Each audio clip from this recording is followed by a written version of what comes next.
Hey y'all, what's going on? Today I want to talk to you about how I'm protecting some of my plants from the cold. I'm in zone 9B. It's winter, January right now. Temperatures are starting to get down into the low 30s. I've got a lot of young plants, so I'm going to show you how I'm protecting them from the cold. The first thing I did to protect my plants is brought some of my youngest trees onto the back porch. Here's a look at those. I've got a lot of tropicals here like bananas, ice cream beans, jaboticabas, avocados, mangoes. So I brought all these onto my back porch just to give them a little insulation. I used a fitted sheet here, and from the thermal mass, just the heat that radiates off of the house, these are going to stay a lot warmer than if they were out there in the cold. So that's the first thing I did for my plants. But you'll see right here, this is a Christmas tree turned sideways. And it looks like I just threw my Christmas tree in the yard, which is exactly what I did. Behind my Christmas tree, I have a young jaboticaba. So this is a tropical plant, and it's the first year of this plant in the ground. So I really wanted to protect it from the cold fronts that are coming in. So I did two things. One is I use this Christmas tree to push up against this young jaboticaba to bring it warmth.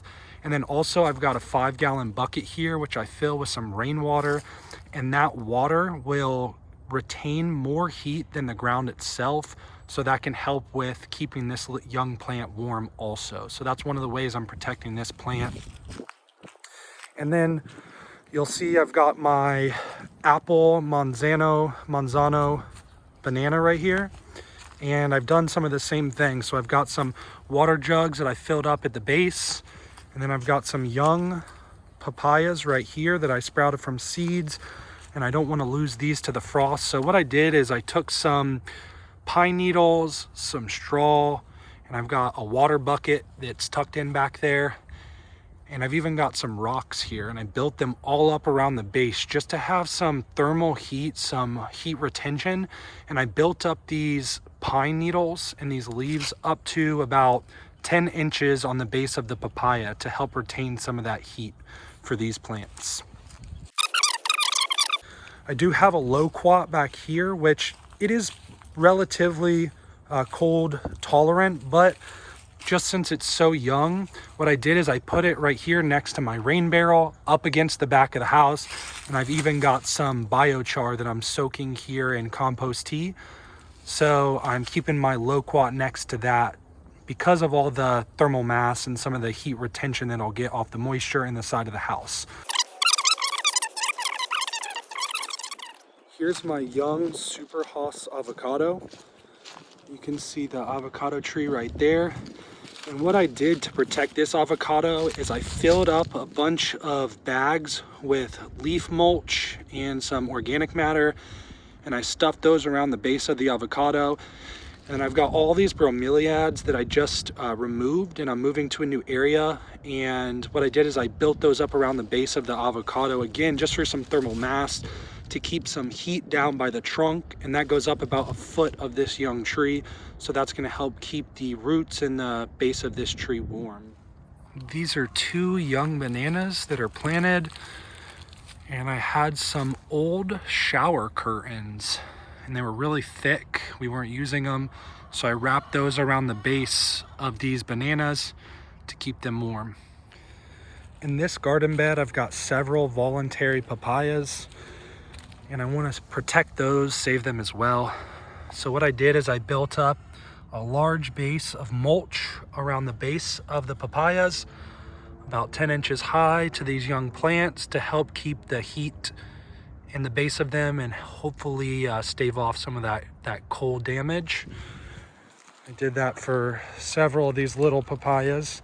I'll show you a tiny one right here. That's a tiny little papaya, and I've covered the base with the mulch.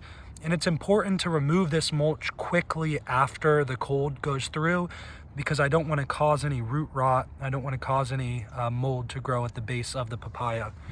You can see here's another papaya that I did that too. And then also this little moringa tree. So this is a little moringa that I sprouted a couple months ago. And I did the same thing for the base, built up a bunch of mulch there. And then come over here, I've got two banana patches. For this first banana patch, again, I built up mulch very deep. This is probably 16 inches, about 1.5 feet high over here on these bananas. That's going to help with heat retention. And then lastly, this is a double Mahoy banana, and I have a Hong Kong tulip that had a bunch of sucker sprouts that were growing on it, and I cut a bunch of those branches off and then I built them up around the base of this banana. This is the area where my prevailing winds come from also. So I want to create not only a wind block to help cut down that cold, but also some thermal mass to retain the heat around the base of this banana. The last thing that I've done to protect my plants is I brought in some of my most cold sensitive greens and herbs.